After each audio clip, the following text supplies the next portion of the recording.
बचपन की एक अन्य स्मृति असाधारण है और उल्लेखनीय भी है, क्योंकि उसका चिन्ह आज भी मेरे हाथ पर है।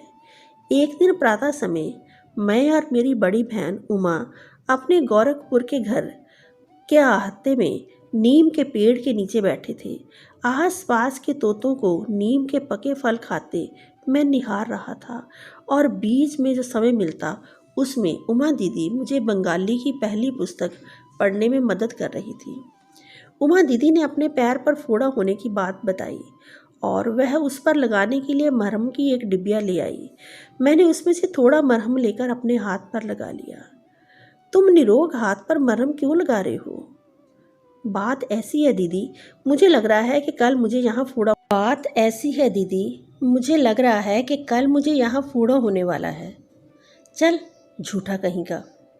दीदी, जब तक तुम कल सुबह क्या होता है ये देख नहीं लेती, तब तक मुझे झूठा नहीं कह सकती। मुझे क्रोध आ गया।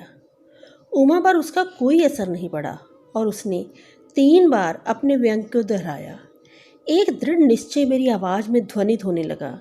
जब मैंने धीरे धीरे कहना शुरू किया, मैं अपनी इच्छा शक्ति के बल के साथ कहता हूँ कि कल मेरे हाथ पर इसी जगह एक काफ़ी बड़ा फोड़ा निकल आएगा और तुम्हारा फोड़ा सूजकर दुगना हो जाएगा।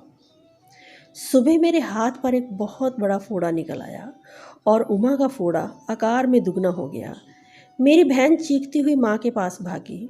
माँ, मुकंद जादू टोना करना सीख गया है।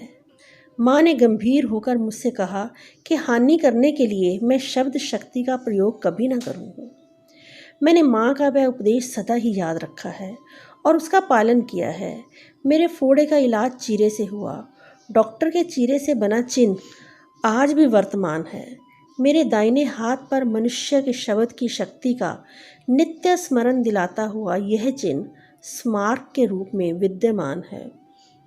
गहरी एकाग्रता के साथ उमा को कहे गए उन साधारण एवं प्रगटतः हानि रहित प्रतीत होने वाले शब्दों में बम के सदृश विस्फोट कर निश्चित परिणाम उत्पन्न करने की पर्याप्त शक्ति निहित थी। बाद में मेरी समझ में आया कि किसी के जीवन को संकट से बचाने के लिए वाणी की विस्फोटक स्पंदन शक्ति का सदुपयोग किया जा सकता है और इस प्रकार बिना चिन्ह या कष्ट रहित शल्य चिकित्सा की जा सकती है।